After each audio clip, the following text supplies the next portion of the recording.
বন্ধুরা, আপনারা কি জানেন ভারতের একটি মন্দির রয়েছে যেখানে একটি পাথরের স্তম্ভ মাটি স্পর্শ করে না, এমনকি এর নিচ দিয়ে কাপড় বা কাগজ অনায়াসে টেনে নিয়ে যাওয়া যায়। আজ আমরা জানাবো অন্ধ্রপ্রদেশের বিখ্যাত লেপাক্ষী মন্দিরের সেই রহস্যময় হ্যাঙ্গিং পিলার বা ঝুলন্ত স্তম্ভ এর গল্প। আপনি দেখছেন মিস্টিরিয়াস ওয়ার্ল্ড অসীম এবং আমি আপনাদের জন্য এনেছি এই অবিশ্বাস্য রহস্য ইতিহাসের পাতা খুলে। লেপাক্ষী মন্দির, যেটাকে আমরা বীরভদ্র মন্দির নামে জানি, অন্ধ্রপ্রদেশের অনন্তপুর জেলায় ছোট্ট গ্রাম লেপাক্ষীতে অবস্থিত। মন্দিরটি তৈরি হয়েছিল 1530 খ্রিস্টাব্দে বিজয়নগর সাম্রাজ্যের দুই বিখ্যাত স্থপতি ভাইরাপন্না এবং ভীরন্নার তত্ত্বাবধানে। এই মন্দিরটি ভগবান বীরভদ্র অর্থাৎ শিবের এক ভয়ঙ্কর রূপকে উৎসর্গ করে নির্মিত।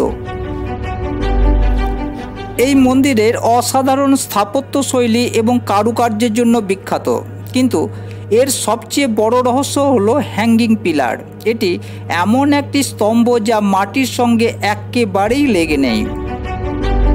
মন্দিরে মোট 70টি পাথরের স্তম্ভ রয়েছে। এর মধ্যে একটি স্তম্ভের নিচে স্পষ্ট ফাঁকা জায়গা দেখা যায়। আপনি যদি একটি পাতলা কাপড় বা কাগজ এর নিচের দিকে টেনে নেন তবে অবলীলাক্রমে চলে যাবে। স্থানীয়রা বলেন এটি মন্দিরের অন্যতম অলৌকিক বৈশিষ্ট্য। কিন্তু এটি কিভাবে সম্ভব? একদিকে পুরো মন্দিরের বিশাল ওজন, অন্যদিকে একটি স্তম্ভ মাটি না ছুঁয়ে দাঁড়িয়ে আছে। এটি সত্যি অবাক করার মতো বিষয়। এই হ্যাঙ্গিং পিলারের পিছনে বহু মতবাদ রয়েছে।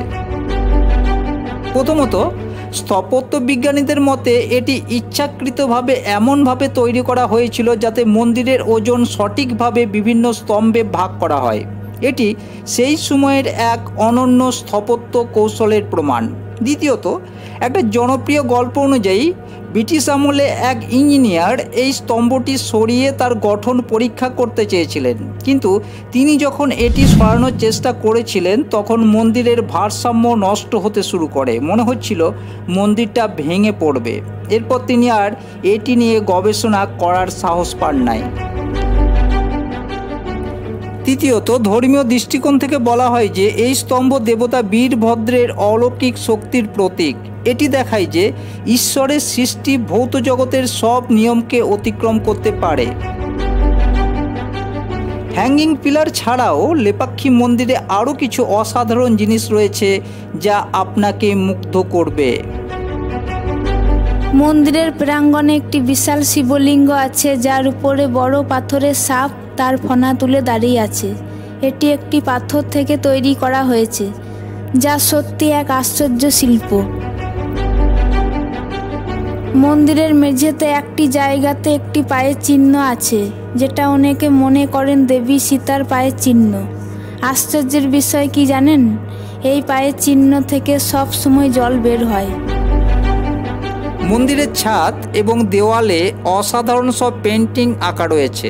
এখানে মহাভারত ও রামায়ণের বিভিন্ন কাহিনী ফুটিয়ে তোলা হয়েছে। এগুলি তৈরি হয়েছে প্রাকৃতিক রঙের সাহায্যে, যা আজও জীবন্ত বলে মনে হয়। এই মন্দিরের নাম লেপাক্ষী নিয়ে একটি পুরাণ কথা রয়েছে। কথিত আছে যখন রাবণ সীতাকে অপহরণ করে নিয়ে যাচ্ছিলেন তখন জটায়ু তাকে থামানোর চেষ্টা করেন। রাবণ যখন জটায়ুকে আহত করেন তখন জটায়ু এখানে পড়ে যান। শ্রীরাম জটায়ুর কাছে এসে বলেন লেপাক্ষী, এই কথার মানে ওঠো পাখি। সেই থেকে স্থানের নাম হয় লেপাক্ষী। লেপাক্ষী ভদ্র মন্দির আমাদের শেখায় যে প্রাচীন ভারতীয় স্থপতিরা কতটা প্রতিভাবান ছিলেন।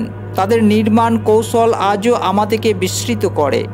এই মন্দির শুধু একটি ধর্মীয় স্থান নয়, এটি ভারতের সমৃদ্ধ ইতিহাস এবং স্থাপত্য জ্ঞানের একটি জীবন্ত উদাহরণ।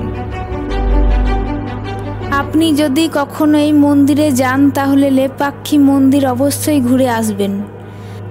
আর এই হ্যাঙ্গিং পিলারের নিচ দিয়ে কাপড় বা কাগজ টেনে পরীক্ষা করে দেখে নেবেন সত্যি কাপড় পেরোয় কিনা।